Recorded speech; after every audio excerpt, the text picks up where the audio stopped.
The Transformation Periods, Part 1.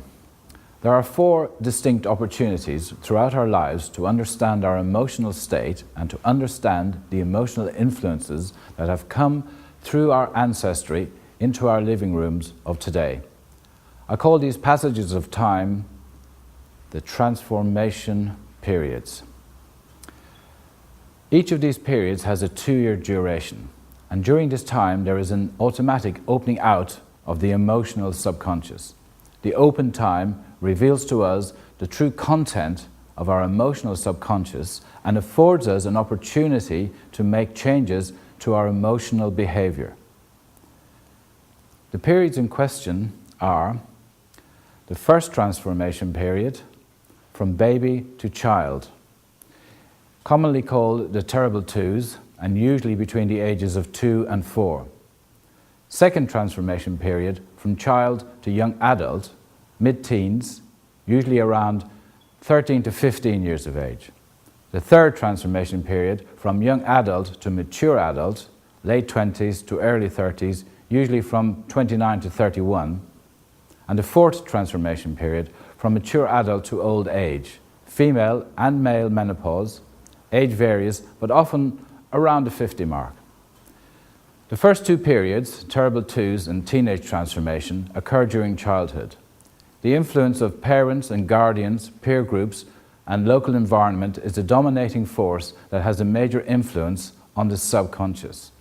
Emotional experiences during this time are indelibly imprinted on the emotional brain, the amygdala, and form the basis for how you behave emotionally as an adult.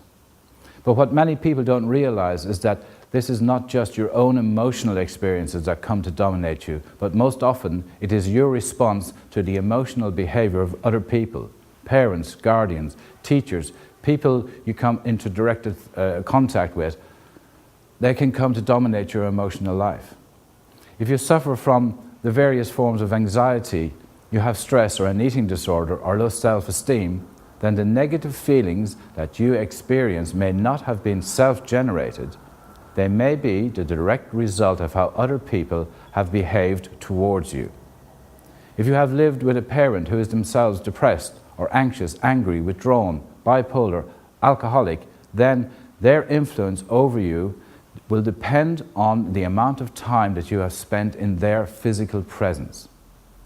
Little do we realize that the emotional influences that are passed unspoken from generation to generation can influence us. For instance, I once had a work colleague describe her maternal grandfather with a single sentence. Now, her grandfather was shell-shocked during the Second World War and never spoke about it. When she told me this, she said that my grandfather was not very emotional, and she was quite prepared to leave it at that and not explore the influence of her grandfather's experience. But when I questioned her, it turned out that he silently terrorized his family. Now, it was World War II and not her grandfather's fault, as he was suffering from post-traumatic stress disorder. Very little was understood about the condition, and mostly no treatment was available at the time. But because he was left untreated, he had a major influence on her grandmother and her mother, and ultimately herself, who, as I found out, silently suffered from eating anxiety. Emotions have to be expressed, and if you do not express your emotions on a daily basis, they will come out somewhere. Her grandfather did not express much emotion after the war. So, in this case, her grandfather never spoke about the war, and not only that, but he never spoke about anything.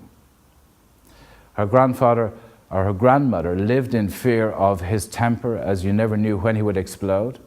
Everything had to be clean and tidy when he came home from work, and if even the slightest thing was out of place, then you would get one of those looks, and you never knew if the look would turn into an angry rant or if he would let it go. Either way, the atmosphere during those first few moments when he came home from work was filled with a level of fear that was so often so unbearable for my friend's mother that she would hide behind the sofa until she heard the sound of his knife and fork on his dinner plate. And because of this constant fearful atmosphere in the house, my friend's mother developed anxiety and social phobia. My friend lived with this anxiety and eventually developed an eating disorder at 14, the second transformation period. Teenagers are not difficult. They are just reflecting the contents of their emotional subconscious and transforming from childhood to adulthood. And my friend found it difficult to transform, and she became stuck. The third transformation period is the pivotal period time when a person is afforded the opportunity to bring about change from within her or himself. A person's late 20s to early 30s is a time of reflection when we naturally question where we are in life. There is an automatic focusing on the attributes of the mind and the emotions. It is impossible to stop the body's progression towards maturity. It is also impossible to stop the mind and the emotions progressing towards maturity.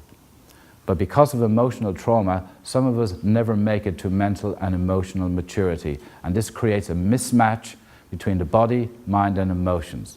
This mismatch will cause stress.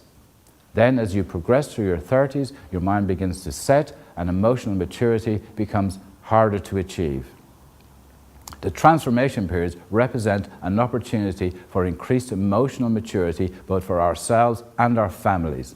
However, such opportunities are often missed since most people are unaware of their occurrence. From my clinical practice, I could see that many people with similar emotional difficulties share the same age bracket of between 29 and 31. It seemed to be a time of automatic re-evaluation. Emotional problems were also particularly prevalent among teenagers and those of menopausal age. I further observed that along with the physical and hormonal changes associated with these age brackets, there was also a kind of landmark that heralded emotional upheaval and change. The physical, emotional and mental aspects of human beings reflect one another. They are inseparably linked. So when the body is undergoing physical change, mental and emotional changes were also underway. The cells of the body are programmed to undergo many transformations from egg to fetus, from infant to adult. I observed that the mind and the emotions also have an inbuilt programming of their own, time-released, to coincide with the shifting phases of life. And during each of these 2-year periods, the activity of the emotional subconscious becomes paramount. It is more exposed, revealing its contents and inviting inquiry. Now this is both somewhat traumatic and helpful. Traumatic because of the inherent discomfort of radical change, and helpful because anything rising to the surface that is emotionally dysfunctional can readily be observed and ideally addressed. With every transformation period, each new generation has a fresh opportunity to evolve on an emotional and mental level, preserving from the ancestral line that which is nourishing and rejecting all that is corrupt. But we don't always take these opportunities.